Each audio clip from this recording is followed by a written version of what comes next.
Irmãos e irmãs, vamos a mais um momento da nossa liturgia da palavra. Momento de fé, de introspecção, de meditação. Vamos ouvir o que Deus tem para nos falar. É a liturgia da palavra da Igreja Católica Apostólica Romana no mundo inteiro. Liturgia de 13 de janeiro de 2022, quinta-feira, primeira semana do tempo comum. A cor dos paramentos litúrgicos é verde. No rito da celebração temos o ofício do dia da primeira semana. Antífona da entrada. Ergamos os nossos olhos para aquele que tem o céu como trono. A multidão dos anjos o adora, cantando a uma só voz: eis aquele cujo poder é eterno. Oração do dia. Ó Deus, atendei como o Pai as preces do vosso povo, dai-nos a compreensão dos nossos deveres e a força de cumpri-los. Por nosso Senhor Jesus Cristo, vosso Filho, na unidade do Espírito Santo. Primeira leitura do primeiro livro de Samuel, capítulo 4, versículos do 1 ao 11. Naqueles dias os filisteus reuniram-se para fazer guerra a Israel. Israel saiu ao encontro dos filisteus, acampando perto de Eben-ezer, enquanto os filisteus, de sua parte, avançaram até Afec e puseram-se em linha de combate diante de Israel. Travada a batalha, Israel foi derrotado pelos filisteus. E morreram naquele combate em campo aberto cerca de 4.000 homens. O povo voltou ao acampamento e os anciãos de Israel disseram: por que fez o Senhor que hoje fôssemos vencidos pelos filisteus? Vamos a Silo buscar a arca da aliança do Senhor, para que ela esteja no meio de nós e nos salve das mãos dos nossos inimigos. Então o povo mandou trazer de Silo a arca da aliança do Senhor Todo-Poderoso, que se senta sobre querubins. Os dois filhos de Eli, Hofni e Finéias, acompanhavam a arca. Quando a arca da aliança do Senhor chegou ao acampamento, todo Israel rompeu num grande clamor, que ressoou por toda a terra. Os filisteus, ouvindo isso, diziam: que gritaria é essa tão grande no campo dos hebreus? E souberam que a arca do Senhor tinha chegado ao acampamento. Os filisteus tiveram medo e disseram: Deus chegou ao acampamento.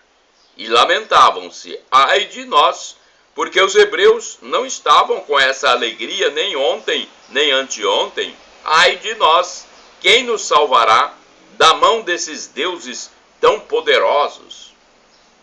Foram eles que afligiram o Egito com toda a espécie de pragas no deserto.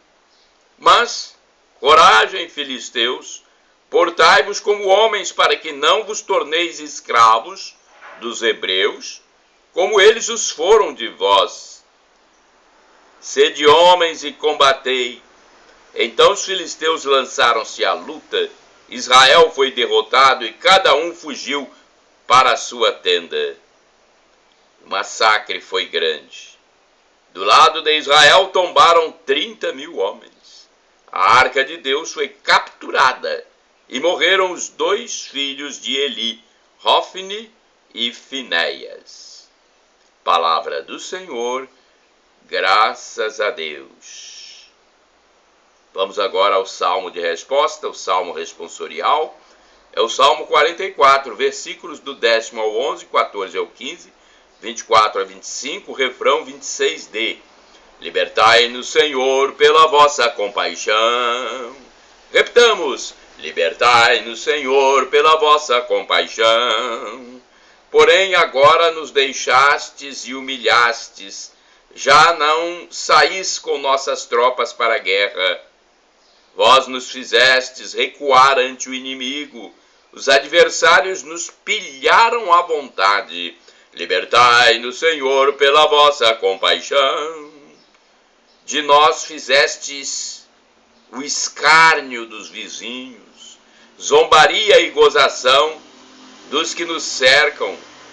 Para os pagãos, somos motivo de anedotas, zombam de nós a sacudir sua cabeça. Libertai-nos, Senhor, pela vossa compaixão. Levantai-vos, ó Senhor, porque dormis? Despertai, não nos deixeis eternamente, porque nos escondeis a vossa face e esqueceis nossa opressão, nossa miséria. Libertai-nos, Senhor, pela vossa compaixão. Repitamos: libertai-nos, Senhor, pela vossa compaixão. Aclamação ao Santo Evangelho, com o texto de Mateus, capítulo 4, versículo 23. Aleluia, aleluia, aleluia, aleluia. Aleluia, aleluia, aleluia, aleluia. Jesus pregava a boa nova, o reino anunciando, e curava toda espécie de doenças entre o povo. Aleluia, aleluia, aleluia, aleluia. Aleluia, aleluia, aleluia, aleluia. Evangelho de Jesus Cristo segundo São Marcos, capítulo 1, versículos do 40 ao 45. O Senhor esteja convosco, Ele está no meio de nós. Proclamação do Evangelho de Jesus Cristo segundo São Marcos. Glória a vós, Senhor. Pelo sinal da Santa Cruz, livra-nos Deus nosso Senhor dos nossos inimigos. Naquele tempo, um leproso chegou perto de Jesus e de joelhos pediu: se queres, tem o poder de curar-me. Jesus, cheio de compaixão, estendeu a mão, tocou nele e disse: eu quero, fica curado. No mesmo instante, a lepra desapareceu e ele ficou curado. Então Jesus o mandou logo embora, falando com firmeza: não contes nada disso a ninguém. Vai, mostra-te ao sacerdote e oferece pela tua purificação o que Moisés ordenou como prova para eles. Ele foi e começou a contar e a divulgar muito o fato. Por isso Jesus não podia mais entrar publicamente numa cidade. Ficava fora, em lugares desertos, e de toda parte vinham procurá-lo. Palavra da salvação, glória a vós, Senhor. Vamos à reflexão e à liturgia comentada de Antônio Carlos Santini, liderança da comunidade católica Nova Aliança, e-mail santini@novaalianca.com.br. Jesus se encheu de compaixão. Marcos, capítulo 1, versículos de 40 a 45. Virou moda em certos meios acadêmicos reduzir os milagres de Jesus nos evangelhos a meros sinais. Sem dúvida, são também sinais. Esses milagres, que superam os limites da natureza, sinalizam que Jesus é bem mais que um curandeiro, um agitador político ou um condutor das massas. Acalmar a tempestade, mudar água em vinho, reanimar Lázaro morto há 4 dias. Tudo indica que Jesus é Deus. Mas a maioria dos milagres e curas de Jesus aponta em outra direção. Muitas vezes, antes de agir com poder, ele aparece com as entranhas revolvidas. O verbo grego do texto original é splagnisti. Splagnisti, conforme Lucas capítulo 7, versículo 13, indicando um movimento visceral. Assim como nós falamos de um frio na barriga ou o peito ardendo. Splagnisti. Jesus se comove com a miséria humana, se compadece. de nossas feridas, chega a chorar, conforme João 11, versículo 35, ao ver nossas lágrimas. Isto o leva a curar o enfermo, devolver a vista ao cego, chamar de volta à vida o filho único da viúva chorosa. E é desta maneira que o Senhor mostra à igreja o caminho a seguir, como nos vem recordar o Papa Francisco, citando São Tomás de Aquino. Vejam o que ele diz. Aqui, o que conta é, antes de mais nada, a fé que atua pelo amor, conforme está em Gálatas, capítulo 5, versículo 6.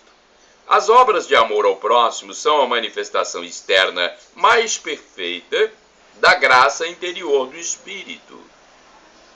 O elemento principal da nova lei é a graça do Espírito Santo, que se manifesta através da fé que opera pelo amor.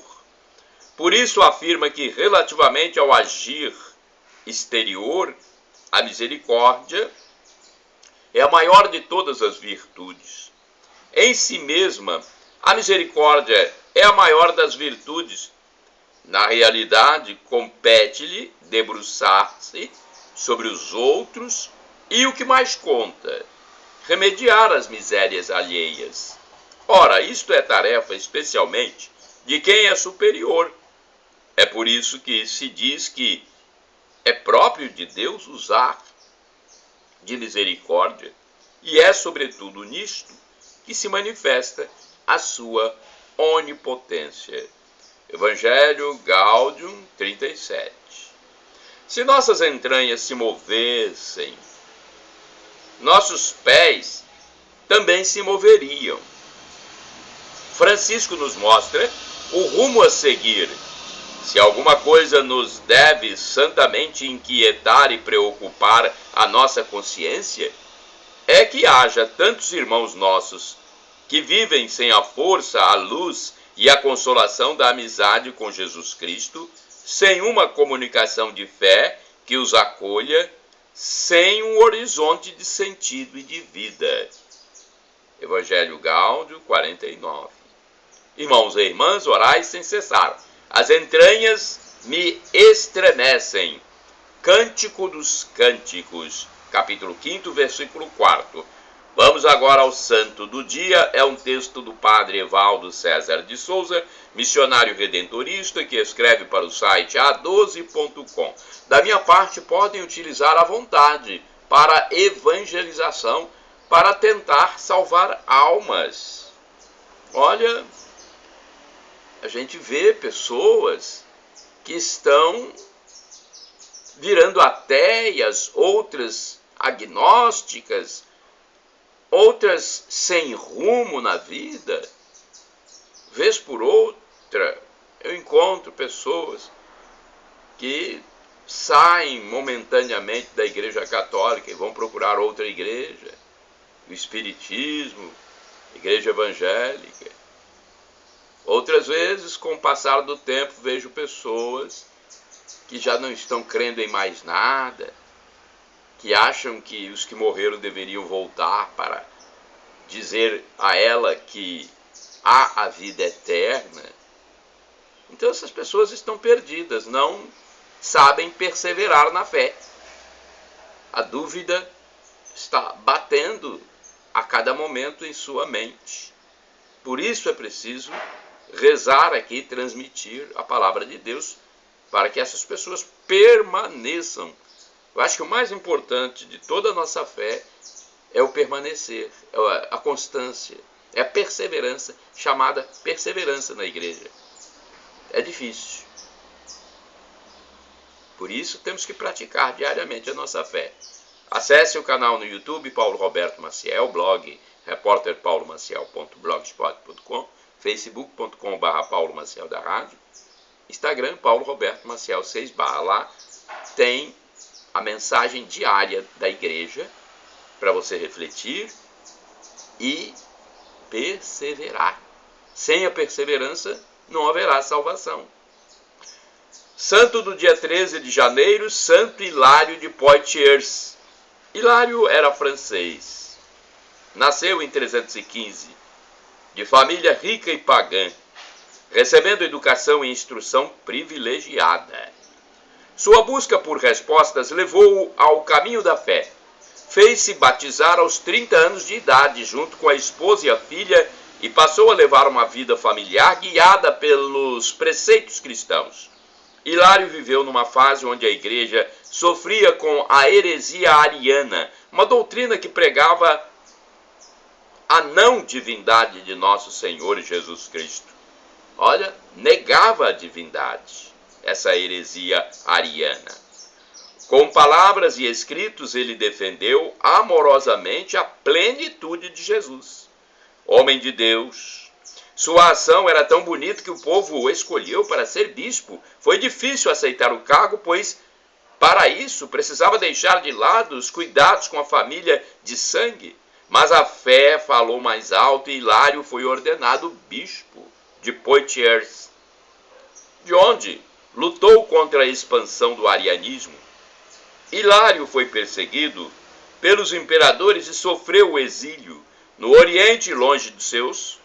Aproveitou para estudar a língua grega. Corajoso durante o exílio de 5 anos, escreveu livros contra os imperadores e contribuiu para a teologia da revelação. De volta para a França, fez o casamento da filha e ajudou a esposa a entrar num convento. Faleceu em 367, quando passou a ser venerado como santo. Recebeu o título de doutor da igreja. Reflexão.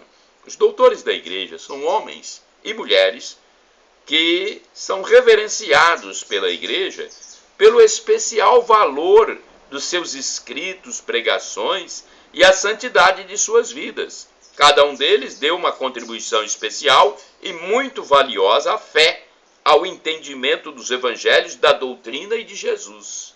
Oração. Rezemos.